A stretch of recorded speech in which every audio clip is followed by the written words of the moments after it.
Bonjour, je vous présente le livre de Mappal, la suite, c'est-à-dire la lettre E et la lettre F. Alors ça va aller un peu plus vite parce que déjà la lettre E ça va aller très vite puisqu'en fait il y a la série La Belle Gariade de David Eddings, tous les tomes puisque je n'ai encore rien commencé. Ils sont arrivés récemment en fait dans Mappal donc voilà, il n'y a pas trop de... Ah pardon, il y a un livre en trop, donc ça c'est La Belle Gariade.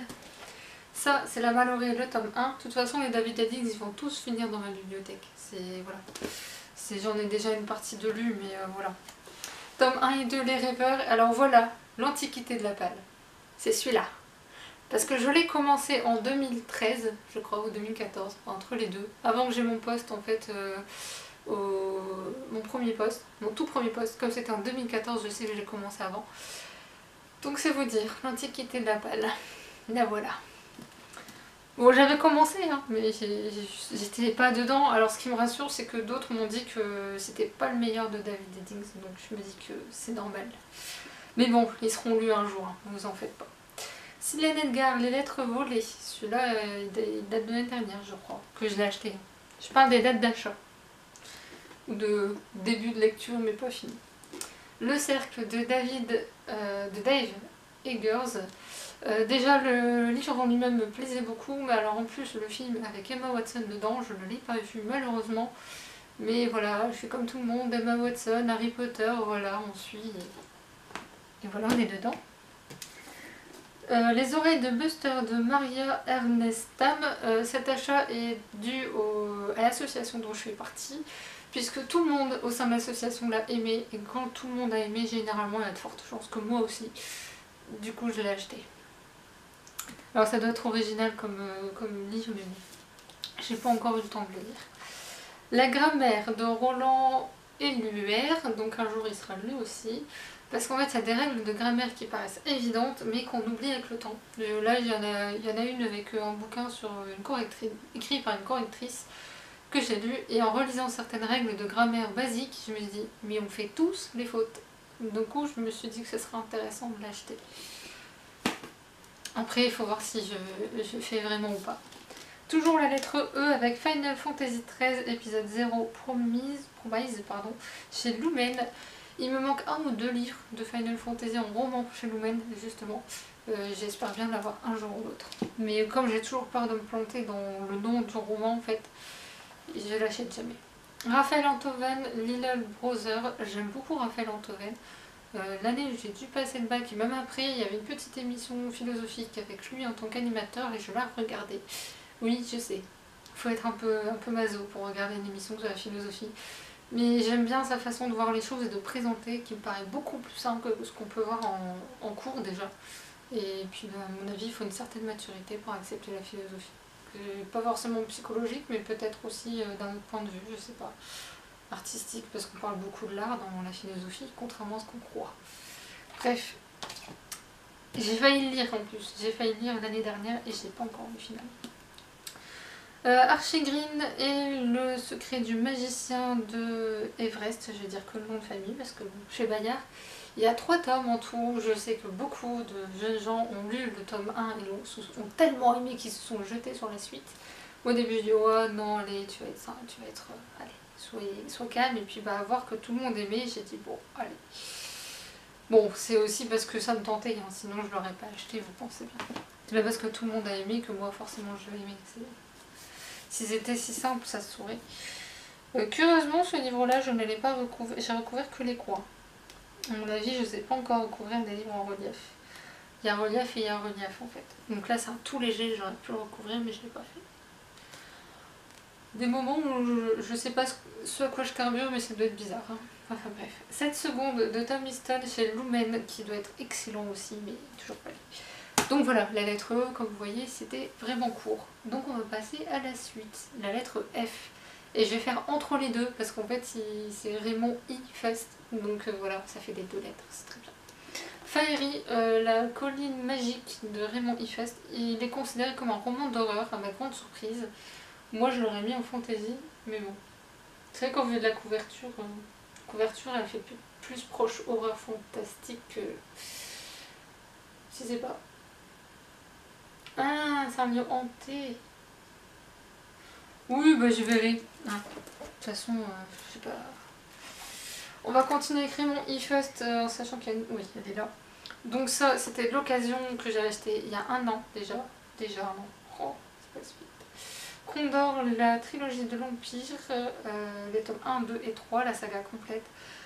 Le truc avec Condor, je n'y comprends que dalle. Donc j'ai vu celle-là avec des couvertures asiatiques, j'ai dit oui, je vais les prendre. il faut pas grand-chose pour me convaincre, nous sommes d'accord. Toujours Raymond E-Fast avec la saga Le Magicien. Je crois que c'est ça. Non, la guerre de la faille, autant pour moi. Donc 1, 2, 3 et 4. Je vous montre pas les couvertures, hein, mais c'est 4 tomes. Et si vous voulez faire la musculation, c'est le moment. Pas bouger, pas tomber, interdit. Ensuite, je vais faire les grands formats déjà. Celui-là, vous l'avez déjà vu, puisqu'il s'agit d'une série de bouquins qui s'appelle Folle Histoire. Et là, c'était spécialement sur les femmes, les grandes hystériques de l'histoire. Je suis toujours choquée par ce titre. Je pense qu'ils auraient pu dire autre chose que hystérique, mais bon. Faut croire que ça attire l'œil. Bon, enfin bref. Estelle Fayet, une autrice que j'aime beaucoup, que il faudrait peut-être que je me mette à jour aussi. La dernière lame, c'est son tout premier roman et j'en ai un autre d'elle, mais je crois que je l'ai oublié dans la pièce d'à côté. J'ai le tome 2 Enoch de la saga La Voix de l'Oracle qui est là-bas dans la bibliothèque, donc je peux même pas vous montrer le tome 1, désolée. Ensuite, il y a Alexis Flamand, le cycle d'Alamander, le tome 1, La Porte des Abysses. J'ai un concours en ce moment pour gagner le tome 3, donc je l'ai fait. Oui, je sais, j'ai pas lu le tome 2, mais rien n'empêche de faire le concours quand même. Mais je suis pas la seule en plus, donc ça me rassure. Inhuman de Kate Foltz chez Milan. Je sais pas s'ils vont sortir le tome 2. La dernière fois que j'aurais posé la question, ils ont dit que le tome 2 venait de sortir et qu'ils essayaient de savoir s'ils pourraient le sortir. On verra. Du coup, c'est peut-être pour ça que je suis pas très motivée à le sortir non plus. Enfin bref. De Mark Frost, La prophétie du paladin, le tome 2 et le tome 3. Puisque j'ai lu le 1 que j'avais beaucoup aimé. Le tome 1 est le plus gros. Les deux autres tomes, là, en fait, font l'équivalent du tome 1, je pense. Oui. Enfin, peut-être pas exagéré, mais je sais que le tome 1 était le plus épais et que je l'ai lu quasiment d'une traite, donc je me dis que voilà. Ça va se casser la figure, c'est pas grave. De Richard Ford, Havrefer, le tome 2 et le tome 3, j'avais beaucoup aimé le tome 1. Et étonnamment, je me souviens encore des duos à peu près. Enfin, j'ai un vague souvenir des duos parce que je trouvais que c'était des duos assez originaux dans le sens où c'est des personnalités complètement opposées l'un de l'autre. Du coup, voilà. Faudrait que je lise la suite quand même, je tarde pas trop avant que toute ma mémoire ne me joue trop de tours. Voilà. L'Adorateur de Monica Face, qui est le dernier tome des thrillers psychologiques allemands.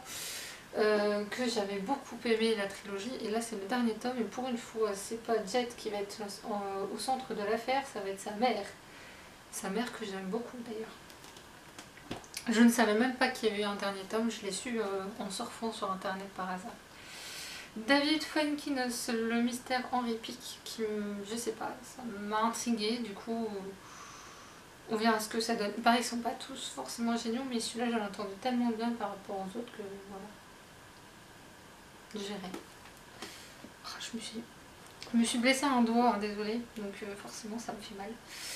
Black Ice de Becca Fitzpatrick, il y en a un autre roman d'elle qui s'appelle Ma vie cachée et j'hésite beaucoup à le lire.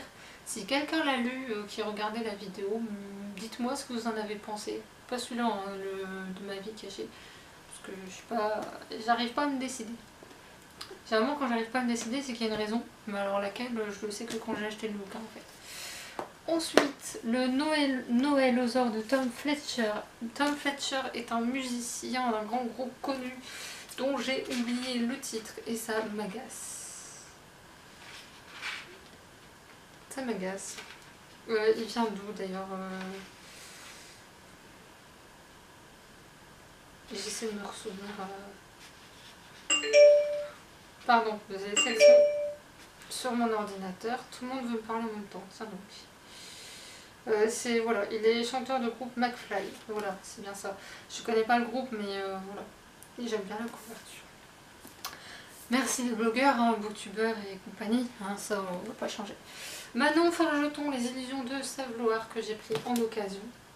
Parce que j'ai tous ces autres livres quasiment, sauf ceux vraiment jeunesse qu'elle a fait, nous j'ai oublié le titre.